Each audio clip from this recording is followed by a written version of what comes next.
Hi, my name is Dr. Nathan Groot. I'm a music instructor at the Arkansas School for Mathematics, Sciences, and the Arts, where I teach string ensemble, applied music lessons, and other music courses. Today we're going to be looking at the Rollercoaster excerpt for violin. This excerpt is a part of the junior high set 1 packet, and this junior high packet is just for the South region of the state.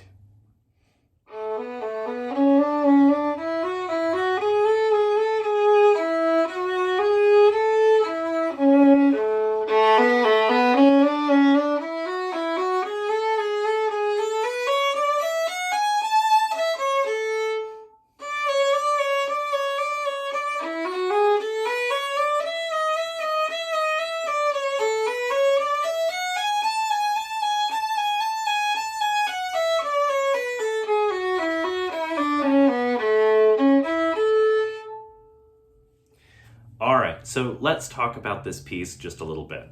Let's start out by talking about the key. We are in the key of A major. We have 3 sharp. Those are F sharp, C sharp, and G sharp. I would encourage you to try practicing an A major scale, starting from the A string first. And then try practicing a 2-octave A major scale starting from the first finger on the G string.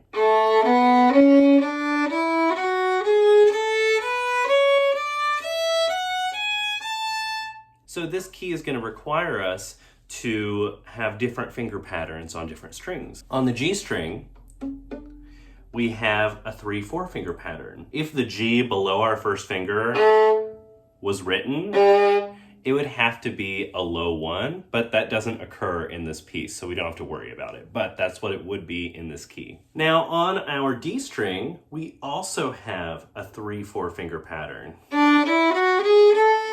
Our A and E strings have a 2/3 finger pattern.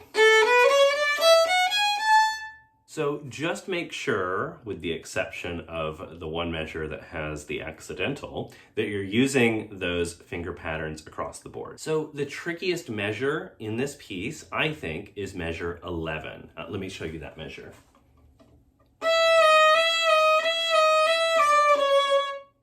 Especially if you combine measure 10 with measure 11.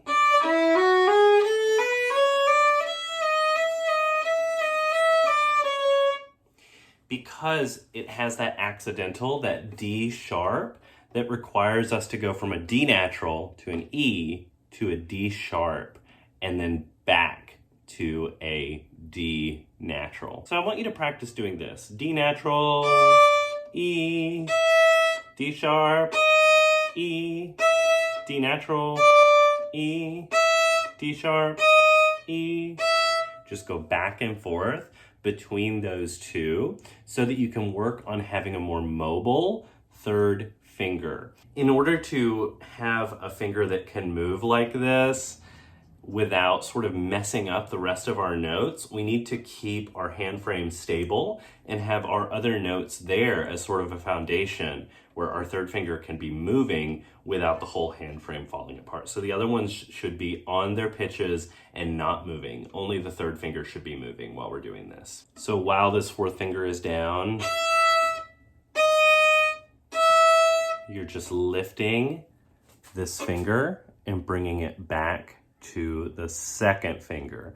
So the good thing about this is you're going to have something to rely on to find both the D natural and the D sharp. You're relying on the location of your second finger, this half step, to find your D natural, and you're relying on the position of our fourth finger to find the D sharp. You're just lifting, and the third finger is just finding a new buddy each time. Practice it nice and slowly, and just get used to that third finger bouncing back and forth that way. In terms of intonation, feel free to use a tuner some of the time, but most of the time I do want to encourage you to use your ears.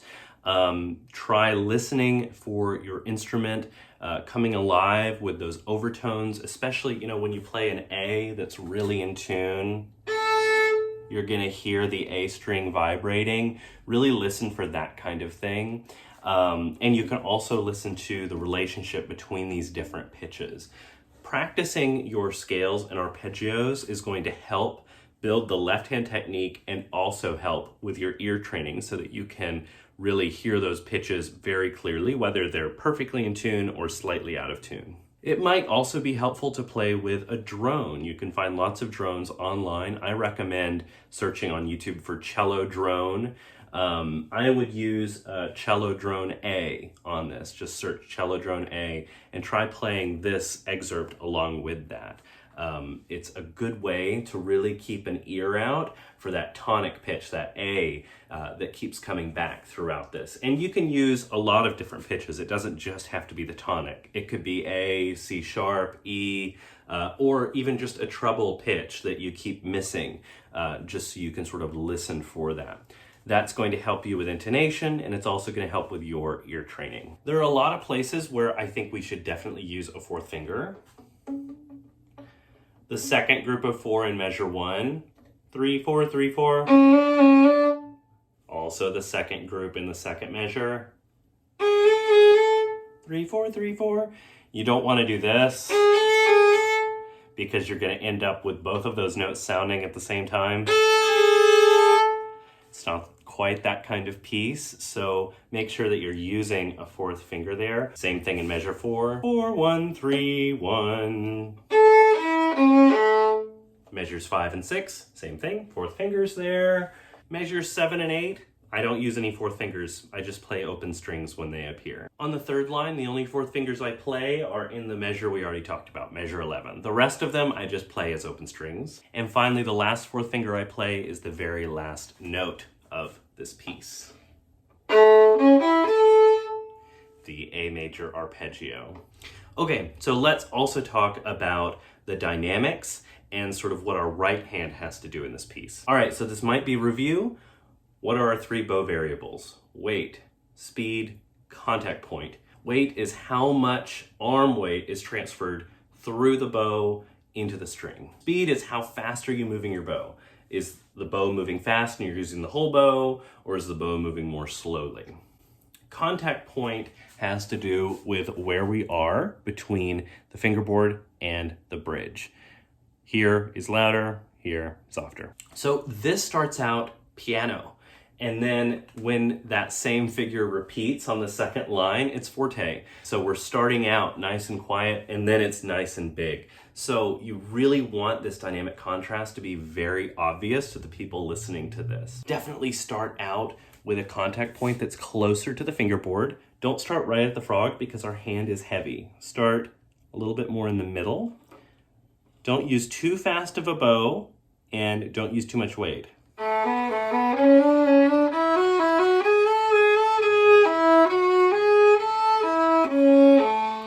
As we're playing this note, we drift up. Now obviously play it in rhythm. I didn't play it in rhythm there, but make sure that as you do this, we're playing quiet. See how I changed there from here to here? Try practicing that. You can practice it nice and slowly. You can practice it out of rhythm as long as you get it back in rhythm once you put things into context. In measure 5, I mentioned we're changing our contact point. You're going to want to use more speed and more weight.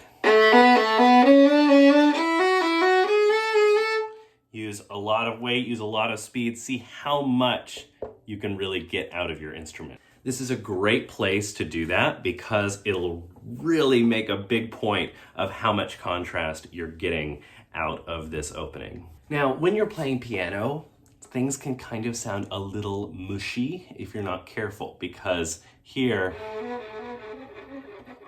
pitches can kind of get lost. So that means you need to have really good left hand articulation. So try practicing this without the bow.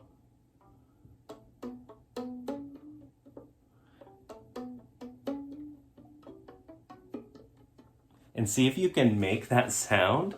That means you have really good left hand articulation if you can actually hear the pitches. Now, I don't want to encourage you to all of the time use a lot of weight on your left hand or hit the string really hard.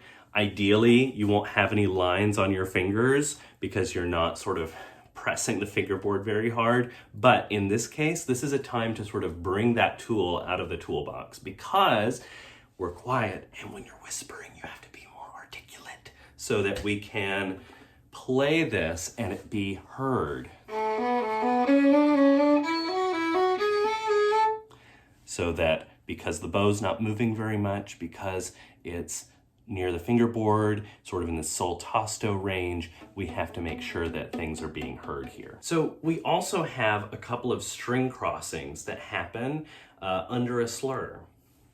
Whether a string crossing is under a slur or not, one thing I encourage you to do is to practice making these string crossings just with open strings. Under a slur or... And try experimenting, especially with the slurred one, figuring out how much you actually need to move to get from one string to another string. To practice this, try doing just a down bow, G to D under a slur.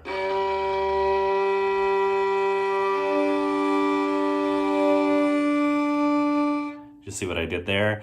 I changed this angle so gradually that I went from G to G and D at the same time, so a double stop, and then to D. So you're practicing making the string crossing so smooth that you're getting a double stop. Take that and see if you can gradually speed that up. If your string crossings have the tiniest little double stop in them, people aren't going to hear it as a double stop. They're going to hear it as, wow, that was a really smooth string crossing. I almost couldn't tell it was a string crossing because it was so smooth, and that's what we want. Finally, let's touch on rhythm a little bit. There's not a ton going on rhythmically here. We have eighth notes and we have quarter notes, but because it's so simple, you have to make sure that it is spot on. Try to practice this with a metronome. It's kind of a robotic little etude here that we're working with, so make sure that the rhythm is as accurate as it needs to be with this kind of simple, almost robotic type piece. So with your metronome, once you get it out, if you're having trouble sort of staying with it, I recommend starting out using your voice with the metronome. 1 and 2 and 3 and 4 and 1 and 2 and 3 and 4 and 1, 2, 3, 4, 1, 2, 3, 4. Sort of using that as a means to get this external thing to match with the other external thing. We're more familiar with matching our voice to things, and it means that we don't have to be distracted by all the technical problems that come with playing the violin while we're focusing on this new skill of playing with a metronome. So I would encourage you to use that. You can do what I just did, 1 and 2 and 3 and 4 and, or you can use a syllable. I like ta, T-A, ta, ta, ta, ta, ta, ta, ta, ta, ta. Just like that. It has a hard consonant at the beginning. You can use other ones, but that's what I would recommend if you're having trouble sort of matching with the metronome. Importantly, you want to make sure that things are very steady in terms of the overall pulse. So one pitfall I can see is when you get to the quarter notes, those might have a tendency to rush, and then when you go back to eighth notes, those might have a tendency to drag, sort of equalizing the two different rhythmic durations there, making eighth notes a little bit more like quarter notes and quarter notes a little bit more like eighth notes. So you want to make sure that those are really solid in terms of being in a very steady pulse. All right, so I hope that this was somewhat helpful. If I glossed over anything, missed something, or if you just have any questions about anything having to do with this etude, as always, feel free to reach out to me. You can comment below the video. You can reach out to me on my contact page on my website or any of my social media. I'd love to hear from you. I wish you the very best of luck at your audition this fall, and happy practicing.